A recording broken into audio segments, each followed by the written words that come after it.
The Law of One, Book 1, Session 5, January 23rd, 1981. Ra. I am Ra. I greet you in the love and the light of the infinite Creator. I communicate now. Questioner.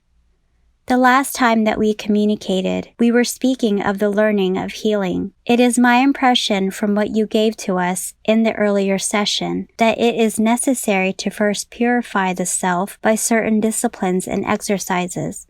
Then, in order to heal a patient, it is necessary, by example, and possibly certain exercises, to create the mental configuration in the patient that allows him to heal himself. Am I correct? Ra. I am Ra. Although your learned understanding distortion is essentially correct, your choice of vibratory sound complex is not entirely as accurate as this language allows. It is not by example that the healer does the working. The working exists in and of itself. The healer is only the catalyst, much as this instrument has the catalysis necessary to provide the channel for our words. Yet by example or exercise of any kind can take no thought for this working.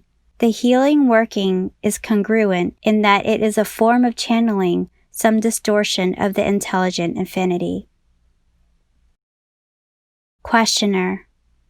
We have decided to accept, if offered, the honor duty of learning, teaching the healing process. I would ask as to the first step which we should accomplish in becoming effective healers. Ra. I am Ra. We shall begin with the first of the three teachings, learnings. We begin with the mental learn teaching necessary for contact with intelligent infinity. The prerequisite of mental work is the ability to retain silence of self at a steady state when required by the self. The mind must be opened like a door. The key is silence.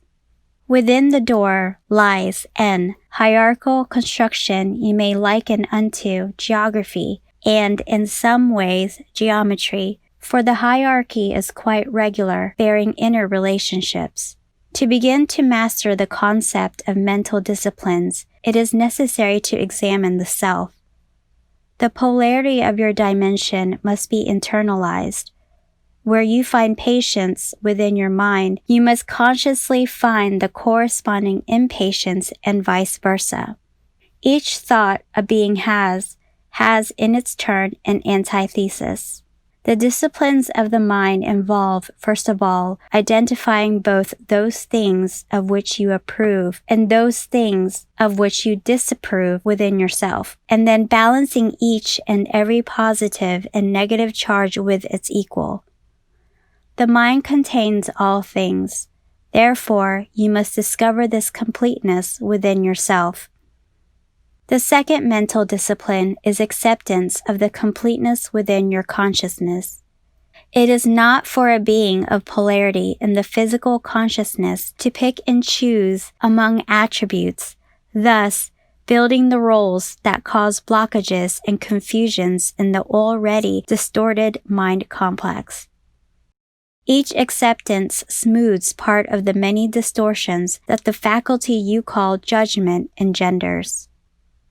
The third discipline of the mind is a repetition of the first, but with the gaze outward toward the fellow entities that it meets. In each entity there exists completeness. Thus, the ability to understand each balance is necessary.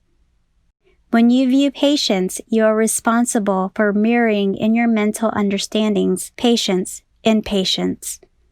When you view impatience, it is necessary for your mental configuration of understanding to be impatience, patience. We use this as a simple example.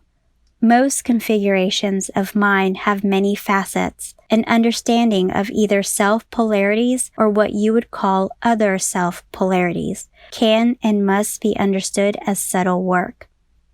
The next step is the acceptance of the other self-polarities, which mirrors the second step. These are the first 4 steps of learning mental disciplines. The fifth step involves observing the geographical and geometrical relationships and ratios of the mind, the other mind, the mass mind, and the infinite mind. The second area of learned teaching is the study, understanding of the body complexes. It is necessary to know your body well. This is a matter of using the mind to examine how the feelings, the biases, what you would call the emotions, affect various portions of the body complex.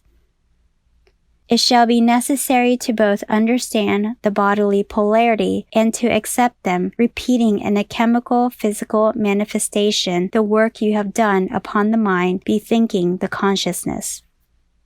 The body is a creature of the mind's creation. It has its biases. The biological bias must be first completely understood, and then the opposite bias allowed to find full expression and understanding. Again, the process of acceptance of the body as a balanced as well as polarized individual may then be accomplished. It is then the task to extend this understanding to the bodies of the other selves whom you will meet. The simplest example of this is the understanding that each biological male is female, each biological female is male. This is a simple example. However, in almost every case wherein you are attempting the understanding of the body of self or other self, you will again find that the most subtle discernment is necessary in order to fully grasp the polarity complexes involved. At this time, we would suggest closing the description until the next time of work so that we may devote time to the third area commensurate with its importance. We can answer a query if it is a short one before we leave this instrument. Questioner: is the instrument comfortable? Is there anything that we can do to increase the comfort of the instrument? Ra: I am Ra. The candle should be rotated clockwise approximately 10 degrees each session to improve the flow of spiraled energy through the being's receiving mechanisms. This particular configuration is well otherwise, but we ask that the objects described and used be centered with geometric care and checked from time to time. Also, that they not be exposed to that space-time in which work is not of importance. I am Ra.